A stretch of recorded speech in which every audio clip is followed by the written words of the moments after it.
Saya pernah berpikir bahwa hidup ini hanyalah rutinitas biasa, tanpa kejutan yang bisa mengubah segalanya, sampai malam itu ketika segalanya berubah.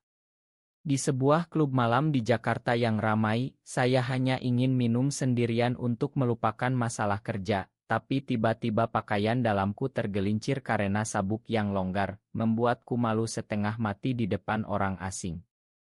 Dan orang asing itu, seorang pria tampan bernama Raka, justru tertawa dan membantuku memulai kisah yang penuh guncangan emosi yang tak pernah saya bayangkan. Malam itu hujan deras mengguyur ibu kota, tapi saya tetap nekat pergi ke klub Nirana di kawasan Kemang. Saya, Andi, seorang desainer grafis berusia 28 tahun, baru saja diputuskan oleh pacar lama karena alasan klise, kita beda dunia. Tapi sebenarnya itu karena saya belum berani terbuka tentang orientasi seksual saya. Di Indonesia, di mana norma masyarakat masih kuat memegang nilai tradisional, menjadi gay bukanlah hal mudah. Saya tumbuh di keluarga Jawa yang konservatif, ayah seorang pegawai negeri yang selalu menekankan laki-laki harus seperti ini, seperti itu. Jadi, saya sembunyikan semuanya di balik senyum palsu dan pekerjaan yang menyibukkan.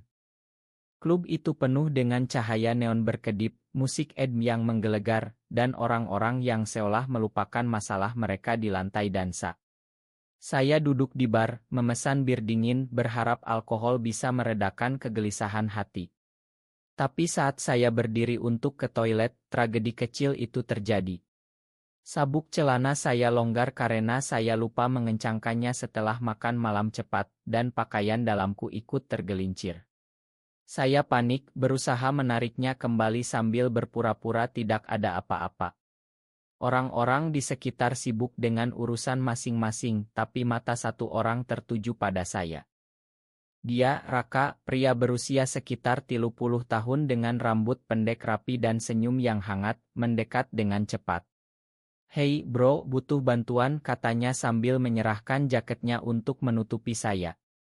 Wajahnya tidak menunjukkan ejekan, malah penuh empati. Saya malu sekali, tapi dia tertawa pelan, "Tenang, ini klub, hal-hal aneh sering terjadi." Kami pun berbincang. Ternyata Raka adalah seorang guru seni di sebuah sekolah swasta di Jakarta Selatan. Dia berasal dari Bali, pindah ke sini untuk mengejar mimpi mengajar anak-anak tentang ekspresi diri. "Saya suka tempat seperti ini karena di sini orang bebas jadi diri sendiri," katanya sambil memesan minum untuk saya. Percakapan kami mengalir seperti air sungai Citarum yang tenang. Dia cerita tentang perjuangannya sebagai gay di masyarakat Bali yang masih kental dengan adat Hindu. Orang tua saya tahu, tapi mereka bilang jangan sampai tetangga tahu. Itu menyakitkan, tapi saya tetap hidup. Saya terkejut, jarang sekali bertemu orang yang begitu terbuka. Saya pun mulai membuka diri, menceritakan tentang mantan pacar yang meninggalkan saya karena takut dengan tekanan sosial. Malam itu, kami bertukar nomor telepon, dan saya pulang dengan hati yang lebih ringan, meski insiden pakaian dalam itu masih membuat saya tersipu. Keesokan harinya, pesan dari Raka datang, "Mau ketemu lagi. Kali ini tanpa drama celana." Saya tertawa membacanya. Kami bertemu di sebuah kafe di Tamrin, di tengah hiruk-pikuk lalu lintas Jakarta. Raka datang dengan membawa sketsa lukisan hadiah untuk saya. "Ini gambar malam kemarin tapi versi romantis," katanya. Lukisan itu menunjukkan dua pria di bar, saling pandang dengan cahaya lembut. Hati saya berdegup kencang. Apakah ini awal dari sesuatu? Hubungan kami berkembang cepat. Setiap akhir pekan, kami jalan-jalan ke Taman Menteng atau makan malam di restoran Sunda. Raka memperkenalkan saya pada dunia seni Bali, mengajak saya ke pameran lukisan di Galeri Nasional. "Cinta itu seperti seni, Andi. Harus berani ekspresi," katanya suatu malam saat kami duduk di pinggir Danau Sunter, memandang bintang. Saya merasa jatuh cinta, benar-benar jatuh. Tapi di balik kebahagiaan itu ada bayang-bayang. Teman kantor saya, Bima, mulai curiga. "Lu kok sering banget sama cowok itu? Jangan-jangan katanya setengah bercanda, tapi matanya penuh prasangka. Suatu hari, konflik pertama muncul. Ayah saya menelepon, mengajak saya pulang ke Jogja untuk lebaran. Bawa calon istri, ya. Sudah saatnya nikah, katanya. Saya panik. Bagaimana saya bilang bahwa hati saya milik Raka? Raka menenangkan saya, kita hadapi bersama. Cinta kita kuat. Tapi di dalam hati, saya ragu. Masyarakat Indonesia, dengan undang-undang yang masih ambigu tentang LGBT, membuat saya takut. Apalagi berita tentang diskriminasi yang sering muncul di media. Kami memutuskan untuk liburan ke Bali, tanah asal Raka. Di sana, di pantai Kuta yang indah, kami merasa bebas. Kami berjalan bergandengan meski hati-hati. Ini rumah saya, Andi. Di sini saya bisa jadi diri sendiri, kata Raka. Tapi saat kami bertemu keluarganya, suasana tegang. Ibunya ramah, tapi ayahnya memandang curiga. Kalian teman biasa, kan, tanyanya. Raka mengangguk, tapi saya lihat matanya sedih. Di Bali, kami banyak bercerita tentang mimpi. Saya ingin membuka studio desain sendiri, Raka ingin mendirikan sekolah seni untuk anak-anak marginal. Kita bisa lakukan bersama, katanya. Cinta kami semakin dalam, penuh sentuhan emosional yang membuat hati bergetar. Tapi saat kembali ke Jakarta, masalah datang. Bima, teman saya, ternyata melihat kami berdua di KAI dan mulai menyebarkan gosip di kantor. Andigai, loh, bisik-bisik mereka. Saya dihadapkan pada pilihan, sembunyi atau berani. Raka mendukung saya. Kita lawan prasangka itu. Tapi tekanan semakin berat. Ayah saya datang ke Jakarta, marah besar setelah mendengar rumor. Kamu bikin malu keluarga, teriaknya. Saya menangis, tapi Raka di sisi saya, memegang tangan saya erat. Saya cinta Andi, Pak, katanya berani. Ayah terdiam, tapi pergi dengan amarah. Konflik memuncak saat Raka mendapat tawaran kerja di Singapura. Ini kesempatan besar, tapi saya tak mau tinggalkan kamu, katanya. Saya egois, bilang pergi saja, mungkin kita bukan jodoh. Itu kata-kata yang menyakitkan. Kami bertengkar hebat, saling tuding. Kamu tak pernah berani untuk kita, kata Raka. Saya marah, pergi tanpa pamit. Beberapa minggu kemudian saya sadar kesalahan. Saya cari Raka, tapi dia sudah pergi ke Singapura. Hati saya hancur. Tapi di saat terendah, saya dapat pesan dari ibu Raka, dia mencintaimu, pulanglah. Saya terbang ke Bali, minta maaf pada keluarganya. Mereka pelan-pelan menerima. Akhirnya saya ke Singapura, menemui Raka. Makan saya takut kehilanganmu, kata saya. Dia memeluk saya, kita mulai lagi, lebih kuat. Kami memutuskan hidup bersama, meski tantangan masih ada. Di Indonesia, perubahan lambat, tapi cinta kami memberi harapan. Kisah ini mengajarkan cinta sejati butuh keberanian dan di balik prasangka ada kemanusiaan. Malam itu hujan lebat mengguyur Jakarta, membuat jalan-jalan banjir seperti biasa. Saya, Andi, seorang desainer grafis berusia 28 tahun, baru saja kehilangan proyek besar karena kesalahan kecil yang seharusnya bisa dihindari. Bos saya marah besar, dan saya merasa seperti pecundang. Untuk melupakan itu semua, saya memutuskan pergi ke klub Nirana di Kemang, tempat yang terkenal dengan musiknya yang menggelegar dan orang-orang yang seolah tak peduli dengan dunia luar. Saya duduk di bar, memesan bir pertama, kedua, ketiga, berharap alkohol bisa menumpulkan rasa sakit di dada. Saat saya berdiri untuk ke toilet, itulah saatnya. Sabuk celana saya memang sudah usang, tapi saya lupa menggantinya. Tiba-tiba, pakaian dalamku ikut tergelincir, membuat saya panik. Saya berusaha menariknya kembali sambil berpura-pura melihat ponsel, tapi mata orang-orang mulai tertuju. Rasa malu itu seperti tusukan pisau, terutama di tempat umum seperti ini. Di Indonesia, di mana norma sosial masih ketat, hal kecil seperti ini bisa menjadi bahan gosip seumur hidup. Lalu, dia datang. Raka, pria tinggi dengan rambut ikal pendek dan mata yang hangat seperti matahari Bali. Dia mengenakan kemeja kasual dan senyumnya menenangkan. "Tenang, Mas. Biar saya bantu," katanya sambil menyerahkan jaketnya untuk menutupi tubuh saya. Saya terkejut, tapi dia tertawa pelan. "Ini klub, hal-hal konyol sering terjadi. Jangan dipikirkan." Kami pun berbincang di bar. Ternyata Raka adalah guru seni di sekolah internasional di Jakarta Selatan. Dia berasal dari Denpasar, pindah ke sini 5 tahun lalu untuk mengejar karir. Percakapan kami mengalir alami. Dia cerita tentang pasionnya terhadap seni tradisional Bali, seperti lukisan wayang dan tari kecak. "Saya suka mengajar anak-anak untuk ekspresikan diri mereka, meski di masyarakat yang masih konservatif," katanya. Saya pun berbagi tentang hidup saya, tanpa menyebut orientasi seksual. Tapi ada sesuatu di mata Raka yang membuat saya merasa aman. Dia bilang hidup ini terlalu pendek untuk sembunyikan siapa kita sebenarnya. Kata-kata itu menyentuh hati saya, karena saya sudah lama menyembunyikan bahwa saya gay. Di keluarga Sunda saya, topik seperti ini tabu. Ayah selalu bilang laki-laki harus kawin, punya anak, itu baru benar. Malam itu berakhir dengan kami bertukar nomor. Saya pulang dengan hati yang lebih ringan, meski insiden itu masih membuat wajah saya memerah. Keesokan paginya, pesan dari Raka, "Semoga harimu lebih baik tanpa drama celana. Mau kopi sore ini?" Saya tersenyum, setuju. Kami bertemu di kai kecil di Cikini, di tengah aroma kopi robusta yang khas Indonesia. Raka membawa sketsa cepat dari malam kemarin, versi lucu tapi romantis.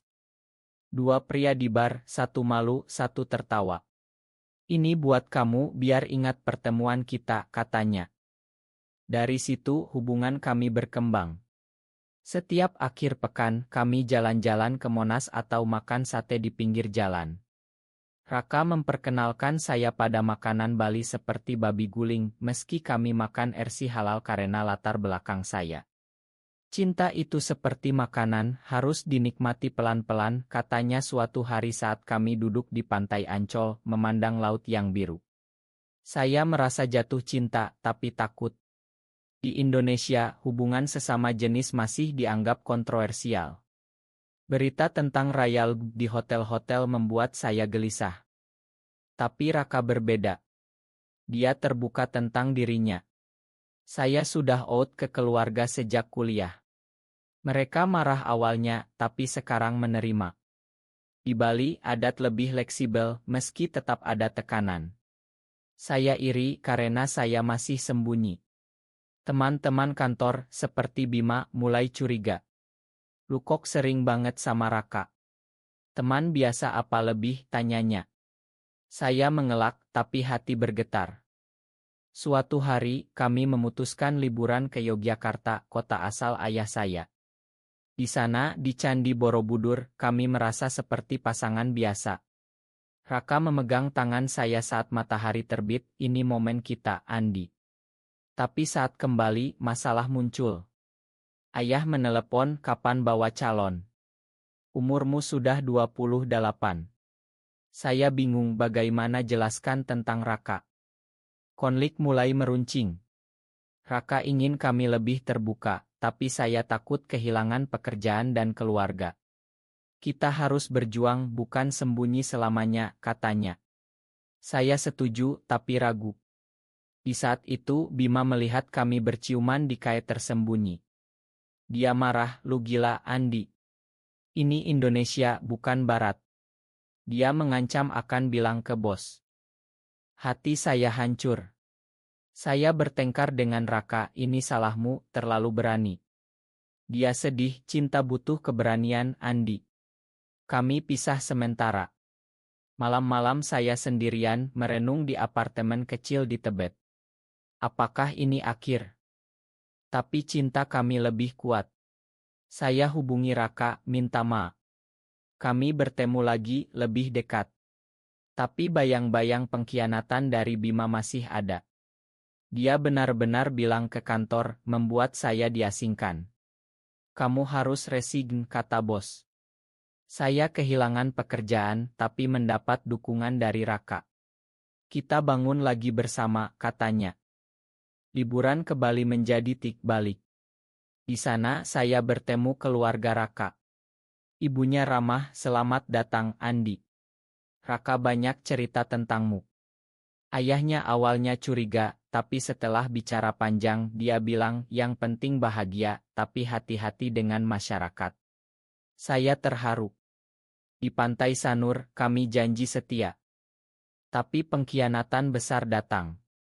Bima yang ternyata diam-diam iri karena pernah suka saya, menyebarkan foto kami di media sosial. Gai di Jakarta, tulisnya. Keluarga saya marah. Ayah datang, kamu bikin malu. Saya menangis, tapi Raka di sisi saya. Saya cinta Andi, Pak. Tolong pahami. Pertengkaran hebat terjadi. Ayah pergi, tapi ibu menelepon, ibu dukungmu, nak. Perlahan segalanya membaik. Raka mendapat promosi, saya buka studio sendiri. Kami hidup bersama, meski hati-hati. Di Indonesia, perubahan butuh waktu, tapi cinta kami membuktikan bahwa kemanusiaan lebih besar dari prasangka. Malam itu, hujan lebat mengguyur Jakarta, membuat jalanan licin dan banjir di mana-mana. Saya, Andi, seorang pemuda 28 tahun yang bekerja sebagai desainer grafis di sebuah agensi di Sudirman, baru saja mengalami hari terburuk. Proyek besar yang saya garap gagal karena kesalahan teknis, dan bos memaki saya di depan tim. Untuk melupakan itu, saya nekat pergi ke klub Nirana di Kemang, tempat aurit anak muda Jakarta untuk melepas penat. Musik menggelegar, cahaya neon berkedip, dan aroma campur aduk antara parum dan asap rokok membuat suasana semakin hidup. Saya duduk di bar, memesan bir pertama, berharap alkohol bisa menenangkan pikiran yang kalut. Saat bir kedua habis, saya berdiri untuk ke toilet. Itulah momennya. Celana jeans saya yang sudah lama, sabuknya longgar karena saya lupa mengencangkannya setelah makan malam cepat di warung nasi goreng pinggir jalan. Tiba-tiba, pakaian dalamku ikut tergelincir, membuat saya panik. Saya berusaha menariknya kembali sambil berpura-pura melihat ponsel, tapi tangan saya gemetar. Rasa malu itu seperti gelombang tsunami, terutama di tempat umum seperti ini, di mana orang-orang bisa saja menilai dan menyebarkan gosip. Di Indonesia, dengan budaya yang masih kental dengan nilai-nilai tradisional, hal kecil seperti ini bisa menjadi aib seumur hidup. Lalu, dari kerumunan muncul dia. Raka, pria berpostur tegap dengan rambut ikal pendek dan mata yang tajam tapi hangat seperti sinar matahari pagi di Bali. Dia mengenakan kemeja lengan pendek dengan motif batik modern dan senyumnya seperti obat penenang. "Hei, Mas, butuh bantuan," katanya dengan suara tenang sambil cepat-cepat menyerahkan jaket denimnya untuk menutupi tubuh saya. Saya terdiam, wajah memerah, tapi dia tertawa pelan, bukan mengejek, tapi seperti teman lama. "Tenang saja, ini klub, hal-hal aneh seperti ini biasa. Jangan sampai mengacaukan malammu." Kami kembali ke bar, dan percakapan pun mengalir. Raka memperkenalkan diri sebagai guru seni di sebuah sekolah swasta di Jakarta Selatan. Dia berasal dari Denpasar, Bali, pindah ke ibu kota untuk mengejar mimpi mengajar seni kepada anak-anak muda. "Saya suka seni karena itu cara untuk ekspresikan apa yang ada di hati, meski masyarakat kita masih banyak tabu," katanya sambil menyesap minumannya. Saya terpikat dengan ceritanya. Saya pun berbagi tentang pekerjaan saya, tentang tekanan di agensi, tapi saya masih sembunyikan bagian terdalam diri saya. Saya gay, tapi di keluarga Jawa Sunda saya, itu bukan hal yang bisa dibicarakan sembarangan. Ayah selalu menekankan, laki-laki harus tangguh, kawin, punya anak, itu baru laki. Raka seolah bisa membaca pikiran saya. "Hidup ini terlalu singkat untuk sembunyikan identitas, Andi. Saya pernah seperti itu, tapi sekarang saya bebas. Kata-kata itu menyentuh karena dia terbuka tentang dirinya sebagai gay. Di Bali, katanya, adat Hindu lebih toleran meski tetap ada tekanan dari tetangga dan masyarakat. Malam itu, kami bertukar cerita sampai klub tutup. Saya pulang dengan hati yang lebih ringan meski insiden pakaian dalam itu masih membuat saya tersenyum malu. Ini awal dari sesuatu yang tak terduga. Keesokan paginya, ponsel berbunyi. Pesan dari Raka, semoga harimu lebih baik tanpa insiden celana. Mau ketemu lagi sore ini di KAE. Saya ragu sejenak, tapi setuju. Kami bertemu di KAE kecil di Tamrin, di tengah hiruk-pikuk lalu lintas Jakarta yang macet. Raka datang dengan membawa sketsa lukisan kecil, gambar dua pria di bar dengan senyum. Ini versi romantis dari malam kemarin, katanya sambil tersenyum. Hati saya berdegup kencang. Apakah ini flirtasi? Dari pertemuan itu, hubungan kami berkembang cepat. Kami mulai sering bertemu, jalan-jalan ke Taman Suropati atau makan malam di restoran Sunda di Menteng. Raka memperkenalkan saya pada dunia seni Bali, mengajak ke pameran lukisan di Galeri Nasional. Cinta itu seperti seni, Andi. Harus berani dan penuh warna, katanya suatu malam saat kami duduk di pinggir danau Situ Babakan, memandang bintang yang berkelap-kelip. Saya merasa jatuh cinta, benar-benar jatuh. Sentuhan tangannya, tatapan matanya, semuanya membuat hati saya luluh. Tapi di balik kebahagiaan itu ada bayang-bayang ketakutan.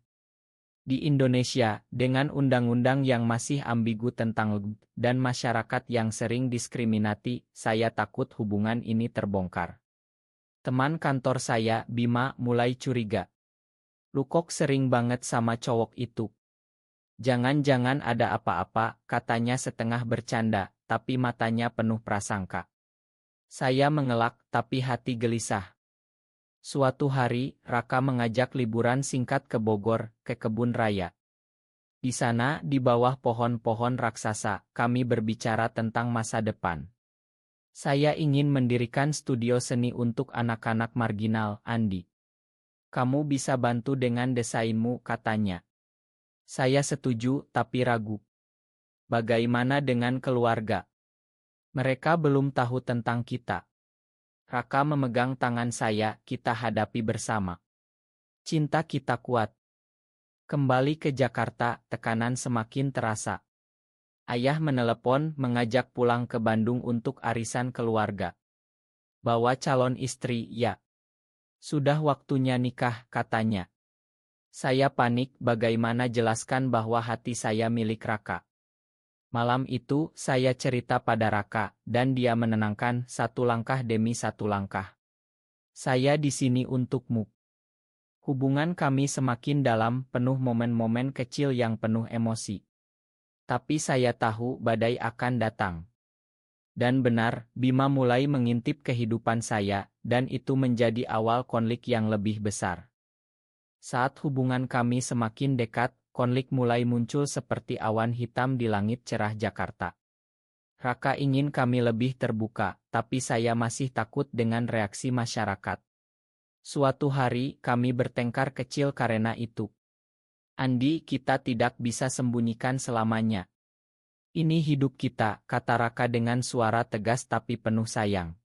Saya balas, kamu mudah bilang, keluargamu sudah tahu. Keluargaku bisa usir saya. Kami diam sejenak, tapi kemudian Raka memeluk saya, Ma, saya paham. Kita pelan-pelan saja. Untuk meredakan ketegangan, kami memutuskan liburan ke Bali, tanah asal Raka. Pesawat dari Soekarno-Hatta membawa kami ke Ngurah Rai, dan udara Bali yang segar langsung menyambut. Kami menginap di homestay kecil di Ubud, di tengah sawah terasering yang hijau. Ini rumah saya, Andi. Di sini, saya bisa jadi diri sendiri tanpa takut, kata Raka sambil memegang tangan saya saat berjalan di pasar seni. Kami mengunjungi Pura Besakih, di mana Raka menjelaskan ritual Hindu Bali. Cinta itu seperti doa, harus tulus, katanya. Di Bali, kami bertemu keluarganya. Ibunya seorang penari tradisional pensiun, ramah sekali. Selamat datang, Andi. Raka banyak cerita tentangmu, katanya sambil menyajikan lawar dan sate lilit. Ayahnya seorang petani, awalnya curiga. Kalian teman biasa, ya, tanyanya dengan alis berkerut. Raka mengangguk, tapi saya lihat matanya sedih. Malam itu, di kamar, Raka cerita, ayah masih sulit terima, tapi dia berusaha. Di Bali, adat kuat, tapi keluarga lebih penting. Liburan itu penuh momen romantis. Kami berjalan di pantai Kuta saat matahari terbenam, air laut menyentuh kaki kami. Saya cinta kamu, Andi. Apapun yang terjadi, kita bersama, kata Raka. Saya balas pelukan, hati penuh harapan. Tapi saat kembali ke Jakarta, realitas menyambut kasar. Bima, teman kantor, melihat kami di bandara, bergandengan. Lu beneran gaya? Gila, katanya saat bertemu di kantor. Bima mulai menyebarkan gosip. Andi suka sama cowok, bisiknya ke rekan kerja. Saya dihadapkan pada tapan aneh, dan bos memanggil saya. Ini kantor, jangan bawa masalah pribadi yang kontroversial, katanya. Saya marah pada Bima, kenapa lu lakukan ini? Dia jawab, lu bikin malu teman-teman. Ini Indonesia, bro. Raka menenangkan saya, jangan dengarkan. Kita punya satu sama lain. Tapi tekanan semakin berat. Ayah tahu dari gosip keluarga, menelepon dengan amarah. Apa benar rumor itu? Kamu bikin malu keluarga. Saya menangis, tapi Raka di sisi saya bicara dengan ayahmu. Dia menelepon, Pak, saya Raka. Saya cinta Andi, tolong pahami kami. Ayah marah besar, jangan deketin anak saya. Kami bertengkar melalui telepon, penuh emosi. Ibu diam-diam dukung, ibu doakan kalian bahagia, nak. Tapi itu belum cukup. Konflik ini membuat saya ragu, apakah cinta ini layak diperjuangkan. Di tengah itu, Raka mendapat tawaran kerja di Singapura sebagai kepala departemen seni. Ini kesempatan besar, tapi saya tak mau tinggalkan kamu, katanya. Saya egois, pergi saja, mungkin kita bukan jodoh. Kata-kata itu menyakitkan dan kami bertengkar hebat. Kamu tak pernah berani untuk kita, teriak Raka. Saya balas, kamu yang terlalu idealis. Kami pisah, hati hancur. Minggu-minggu berikutnya, saya sendirian di apartemen merenung. Jakarta terasa lebih dingin tanpa Raka. Saya rindu senyumnya, ceritanya. Akhirnya, saya sadar kesalahan. Saya hubungi ibu Raka, Bu, saya mau minta maaf. Dia bilang, Raka juga rindu, datanglah ke Bali. Saya terbang ke Bali, bertemu Raka di rumahnya. Makan saya takut kehilanganmu, kata saya dengan air mata. Raka memeluk, saya juga maaf. Kita mulai lagi. Kami berdamai, lebih kuat. Tapi pengkhianatan Bima masih menghantui, dia terus sebarkan rumor. Di tengah rekonsiliasi kami, badai lebih besar datang. Bima yang ternyata diam-diam menyimpan rasa iri karena pernah suka pada saya semasa kuliah, memutuskan untuk membalas. Dia memposting foto kami yang dia curi dari media sosial Raka, dengan caption Nigai di Jakarta, hati-hati. Post itu viral di grup kantor dan keluarga. Saya terbangun dengan ponsel penuh notifikasi, hati seperti ditusuk. Kamu harus resign, Andi. Ini mengganggu citra perusahaan, kata bos di kantor. Saya kehilangan pekerjaan hanya karena identitas saya. Ayah menelepon lagi, kamu sudah keterlaluan. Jangan pulang kalau begini. Ibu menangis di telepon, kenapa harus begini, nak? Raka marah besar pada Bima, dia pengkhianat. Kita laporkan. Tapi di Indonesia, laporan seperti itu rumit. Undang-undang anti-diskriminasi masih lemah, dan masyarakat sering siding dengan mayoritas. Kami memutuskan untuk diam dulu, fokus pada satu sama lain. Raka bilang, ini ujian, Andi. Cinta kita lebih besar dari ini. Kami pindah sementara ke rumah kecil di Bekasi, menghindari keramaian Jakarta. Di sana, kami banyak bicara tentang masa lalu. Raka cerita tentang pengalaman diskriminasi di sekolah dulu, bagaimana teman-temannya menjauh setelah tahu. Tapi itu membuat saya lebih kuat, katanya. Saya pun berbagi tentang tekanan dari keluarga, bagaimana ayah selalu bandingkan saya dengan saudara yang normal. Kita sama, Raka. Kita berjuang untuk diterima. Suatu hari, ayah Raka datang ke Jakarta. Saya dengar masalah kalian. Mari bicara, katanya. Kami bertemu di KAE, Tegang. Saya awalnya tak setuju, tapi melihat Raka bahagia denganmu, saya relakan. Tapi hati-hati dengan dunia luar. Kata-kata itu seperti angin segar. Saya terharu, terima kasih, Pak. Tapi Bima tak berhenti. Dia hubungi ayah saya, kirim Oto. Ayah datang ke Bekasi, marah. Kamu pilih dia atau keluarga, tanyanya. Saya berdiri tegak, saya pilih bahagia, Pak. Tolong pahami. Pertengkaran itu penuh air mata, ayah pergi dengan hati sakit. Raka mendukung, kita bangun hidup baru. Saya mulai relance desain, Raka terus mengajar. Kami ikut komunitas rahasia di Jakarta, berbagi cerita dengan yang lain.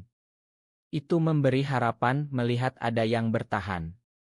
Klimaks datang saat Bima muncul di depan rumah, mabuk. Ma, Andi. Saya iri, saya juga gay tapi tak berani, katanya. Ternyata pengkhianatan itu dari rasa sakitnya sendiri. Saya memakan, kita semua berjuang. Dia pergi dan rumor pelan-pelan mereda. Kami memutuskan untuk hidup terbuka tapi hati-hati. Raka tolak tawaran Singapura, saya di sini denganmu. Kami buka studio seni desain bersama, membantu anak muda ekspresikan diri. Di akhir, ayah saya datang kembali, ibu bilang kalau kamu bahagia, ayah ikut.